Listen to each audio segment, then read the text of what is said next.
ये खाओगी। दिलजीत दोसांझ सर के साथ भी स्क्रीन शेयर किया है। आलिया मैम की अगर हम बात करें तो शी इज लाइक,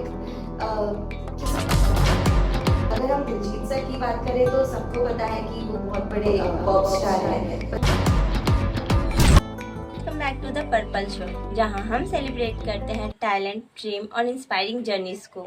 मैं हूं वंदना और मैं हूं Deepika.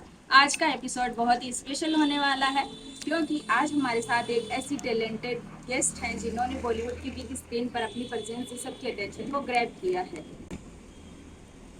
Please welcome the gorgeous and talented Vanshika. Hello hello hello. तो सबसे पहले हमारा सवाल आपसे ये है कि गंगूबाई जैसे बड़े फिल्म का सेट कैसा होता है, और संजय लीला भंसाली सर के साथ काम करके आपका एक्सपीरियंस कैसा रहा है?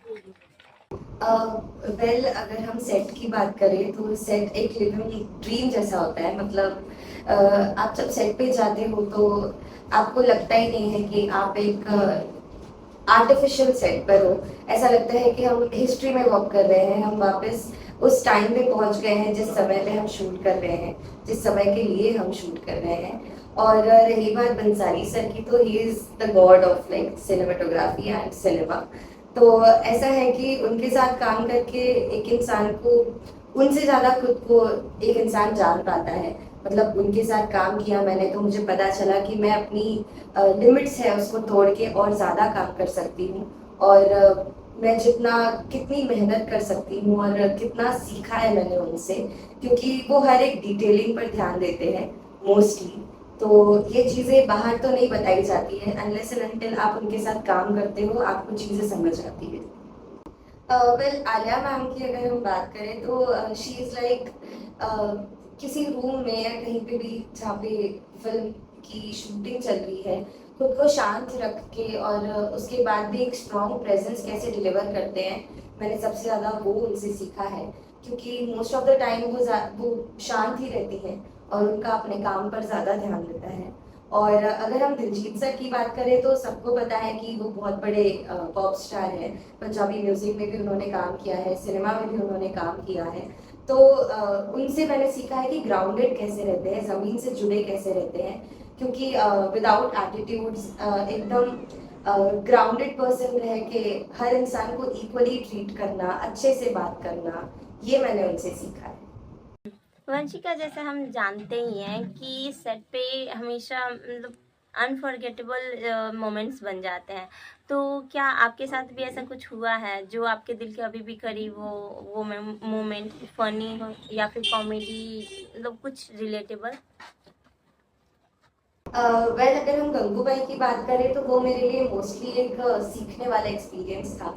फनी तो नहीं कहूँगी, पर एक चीज़ ज़रूर है कि एक ऐसी मोमेंट था जो मेरी लाइफ में मैं कभी भूल नहीं सकती हूँ। जब मेरा पैकअप का लास्ट डे था और मैं सेट पे से जा रही थी, मेरा जो भी कैरेक्टर था उसका शूट पूरा हो चुका था, तब मैं सर के पास गई थी, संजय सर के पास, और मैंने उनसे पूछा था कि सर आपको कैसा लगा मेरा काम, और आप थोड़ा कुछ मुझे बताइए। उन्होंने मुझे कुछ नहीं बोला, उन्होंने मुझे एक प्यारा सा हग किया और उसके बाद उन्होंने कहा कि तुम एक ऐसी लड़की हो जिससे किसी इंसान किसी भी हद तक काम करा सकता है अपनी लिमिट से ज़्यादा।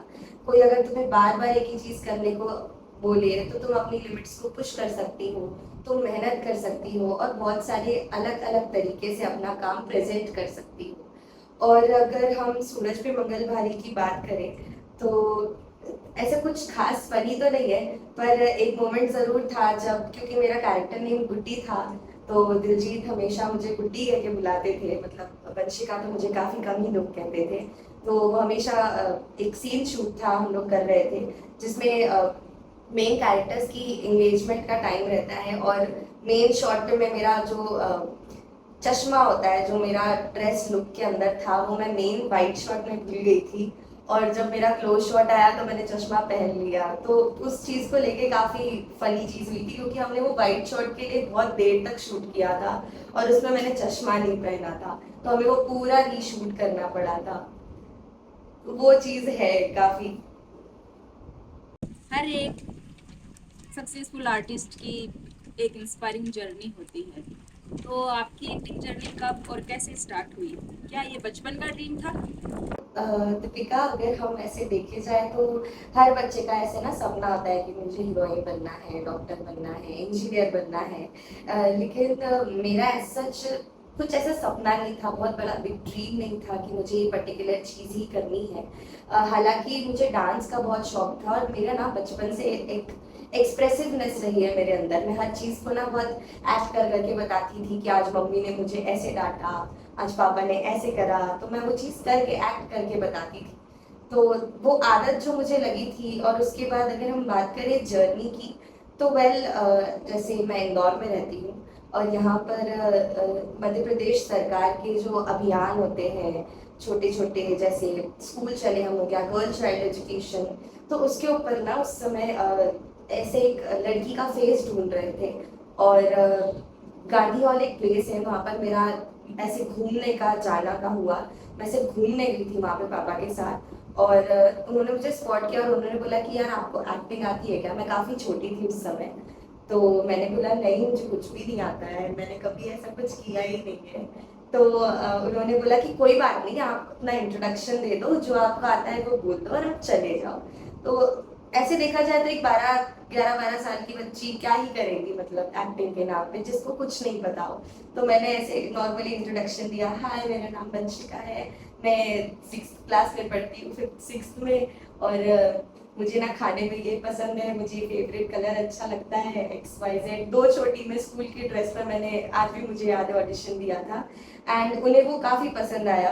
उन्होंने कहा कि तुम्हारा चेहरा जो है वो 90s के समय पे जो बच्चे होते थे या एक्टर्स होते थे उनसे ज़्यादा मिलता जुलता है, कि क्योंकि शायद मेरी आंखें बड़ी है, उन्होंने बोला था, तो वो डिटेलिंग दिखती है उनको।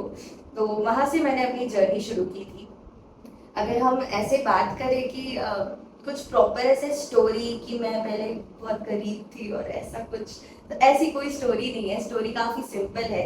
एक मौका मिला, मैंने उसको ग्रैब किया, मैंने फिर उस पर मेहनत करी और मुझे लगा कि ये काम मैं बहुत अच्छे से कर सकती हूँ, तो बस वो चला आ रहा है अभी तक। सो स्वीट, बहुत बहुत बहुत ही स्वीट आंसर था आपका। मैं इससे बहुत मतलब मेरे लिए तो बहुत अच्छा था, क्योंकि मैंने मतलब ऐसा मेरे साथ भी ऐसा कुछ हो चुका है और आपका स्टोरी मेरे से रिलेटेबल लगा।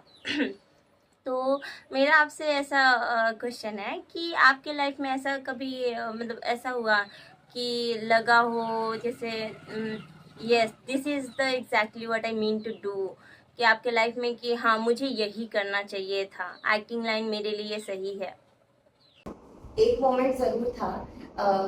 पैडमैन एक फिल्म आई थी, आप सबको पता होगी, अक्षय कुमार और सोनम कपूर की। उसमें मेरा सबसे पहला अगर कोई डेब्यू काइंड ऑफ थिंग थी तो वो मेरे लिए पैडमैन थी। और उसमें मेरा बहुत छोटा सा, मतलब 2 से 3 मिनट का ही किरदार था, जिसमें मैं 3 बार ऑन स्क्रीन दिखी थी, थिएटर पे, कैमरा पे। और जब वो शूट हुआ और मैं महेश्वर गई उस शूट के लिए, तो वहाँ पे अराउंड 500 से 600 लोगों की भीड़ थी जो सिर्फ मुझे देख रही थी। और मैं स्कूल की बच्ची, स्कूल की ड्रेस में वहाँ पर शूट कर रही थी। और मैंने कभी इतने बड़े बड़े इक्विपमेंट्स नहीं देखे थे कैमरा के, इतनी बड़ी मशीन्स होती है, ऐसे शूट होता है, इतने सारे लोग देखने आते हैं। तो कोई भी बच्चा उस समय ऐसे सहम जाता है, और मैं भी नॉर्मली बहुत ज़्यादा डर रही थी कि यार इतने सारे लोग मुझे देख रहे हैं, मैं कैसे करूँगी, मैं क्या करूँगी। और पर वो इतनी सारी नॉइसेस मेरे दिमाग में चल रही थी कि तू क्या करने वाली है वंशिका, तू कैसे करेगी, इतने सारे लोग देख रहे हैं, किसी ने डांट दिया तुझे या कोई टोक दिया या फिर किसी ने तुझे ऐसा बोला कि तुम अच्छा नहीं कर रही हो, जाओ यहाँ से, हम दूसरी लड़की ढूंढ लेंगे, तो कितना बुरा लगेगा। पर जैसे ही सर ने एक्शन बोला, तो मेरे दिमाग की जितनी भी बातें थी, जितनी आवाज़ें थी, सब एकदम जीरो साइलेंट हो गई, और मुझे सिर्फ ये दिखा कि मैं उस कैरेक्टर के अंदर हूँ और मुझे वो चीज़ प्ले करनी है। और जब 2 से 3 टेक में वो चीज़, पूरा वो सीन कंप्लीट हुआ और सर आए मेरे पास, सर बोले कि हमें लगा नहीं था तुम इतना अच्छा कर लोगी, पर तुमने कर लिया। तो मैंने सर को ऐसे देखा और मुझे ऐसा लगा कि यार वो सारी जो नॉइसेस थी मेरे दिमाग में वो वापस आ गई सडनली, जैसे ही कट हुआ। और मुझे लगा कि ये मेरे साथ जो भी हुआ ये बहुत मैजिकल हुआ, बिकॉज यूजुअली हर इंसान अपना दिमाग शट डाउन नहीं कर पाता है। तो ऐसा रहता है ना कि इतनी सारी चीजें जब चल रही रहती है आप एक चीज पे फोकस नहीं कर पाते हो, पर जैसे ही कैमरा शुरू हुआ, जैसे ही एक्शन बोला, मैं सब भूल गई। वो मोमेंट था जब मुझे लगा कि यार ये चीज जो है मेरे लिए बेस्ट है। ये मेरा एक हॉबी की तरह से मैं ना देखूँ इसको, अगर मैं पैशन की तरह से देखूंगी तो मैं इस चीज को मैं अपना 100% दे सकती हूँ। और फ्यूचर प्रोजेक्ट्स की बात करें तो क्या आपके फैंस आपको किसी नई मूवी या फिर वेब सीरीज में जल्द ही देखने वाले हैं? दीपिका, बहुत अच्छा क्वेश्चन था ये। वेल, कभी कभी जैसे हम भी सरप्राइज देने वाले हैं सभी लोगों को, तो पपल शोर और मैं अपन सब लोग मिलके सरप्राइज प्लान आउट किए हैं अभी। वैसे ही मैं आपको एग्जैक्टली तो नहीं बताऊंगी, बट हाँ एक सरप्राइज जरूर आ सकता है बहुत जल्दी। और बहुत सारी फिल्मों पे और कुछ वेब सीरीज पे भी काम चल रहा है, तो सून मुझे सभी लोग किसी नए कैरेक्टर में देख सकते हैं। तो फैंस इंतजार करिए वंशिका के सरप्राइज का। तो अब वक्त है हमारे फेवरेट सेगमेंट का, जिसका बहुत ही सिंपल रूल है। आपको मतलब आपके माइंड में जो भी फर्स्ट वर्ड आए वही आंसर होगा। हम आपसे क्वेश्चन करेंगे, आपको एक ही वर्ड में आंसर देना होगा। तो हमारा फर्स्ट क्वेश्चन ये है कि दिलजीत दोसांझ सर के बारे में सिर्फ एक ही वर्ड में आपको डिस्क्राइब करना होगा, सिर्फ एक वर्ड। हैप्पी इंसान है वो। एक्टिंग या डांसिंग? एक्टिंग। ड्रीम एक्टर या एक्ट्रेस जिनके साथ आप फ्यूचर में काम करना चाहेंगी? वेल, वैसे तो श्रीदेवी के साथ काम करने का मेरा बहुत बड़ा सपना था, but as she is no more, तो अब ऐसा कुछ नहीं है कोई particular, but yeah I would like to work with Deepika once. Hollywood या फिर बॉलीवुड? बॉलीवुड। फेम या पीस? पीस। आपका अल्टीमेट गोल क्या है? अल्टीमेट गोल की अगर हम बात करें तो मुझे कुछ ऐसा क्रिएट करना है, एक ऐसे किरदार में आना है जिसमें इवन आफ्टर फिल्म एंड हो जाती है लोग मुझसे ज़्यादा मेरे कैरेक्टर को याद रखें कि हाँ ये उस कैरेक्टर में थी, और मुझसे ज़्यादा उस कैरेक्टर की पहचान बने। आई थिंक वो मेरी लाइफ का सबसे अल्टीमेट गोल होगा मेरे लिए। कुछ एक्सटर्नल क्वेश्चंस करने वाली हूँ। लाइक आपको के पॉप के बारे में क्या पता है? मीन्स कि आपको के पॉप मीन्स बीटीएस से रिलेटेड मैंने देखा है आपके प्रोफाइल में, आपने बीटीएस को भी फॉलो किया हुआ है। तो आपको के पॉप के लेके मतलब कुछ ऐसा है कि मैं के पॉप करना चाहूँ, अगर मौका मिले इन फ्यूचर तो आप करना चाहोगे?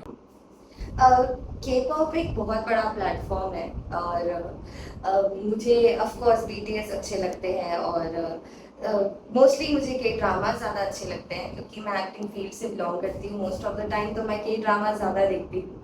और अगर के पॉप के अलावा अगर हम के ड्रामास की बात करें तो बिल्कुल, मतलब इससे अच्छा और इससे अच्छी अपॉर्चुनिटी मुझे नहीं मिल पाएगी।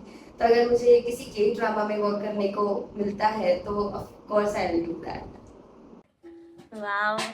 तो अगर आपका मैं ऐसा पूछना चाहती हूँ कि आप देख ही रही होंगी कि के पॉप कितना ट्रेंड कर रहा है, तो आपने बीटीएस मेंबर्स को सभी को फॉलो करके रखा है, तो आपका ऐसा हुआ है कि आप किसी एक पर्सन को या मीन्स बीटीएस मेंबर्स को लाइक करती हो, या फिर आपको किसी पे क्रश है?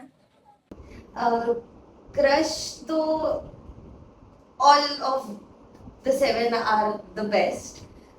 सातों मेंबर्स काफी ज्यादा अच्छे हैं, बट ऑफ कोर्स जैसे क्रश की आपने बात करी तो हम वी को नहीं भूल सकते हैं क्योंकि वो नेशनल क्रश है ऑफ कोर्स। और तो हाँ, मतलब मेरा फेवरेट मेंबर तो मोस्टली वी है, but of course I like all of them क्योंकि सी हम किसी एक को डिफरेंशिएट नहीं कर सकते हैं, बिकॉज ऑफ कोर्स मैं भी एक बीटीएस आर्मी हूँ, और इसी वजह से मैं किसी एक का नाम नहीं लेती हूँ, बट या भी थोड़ा मेरा साइड ज़्यादा है।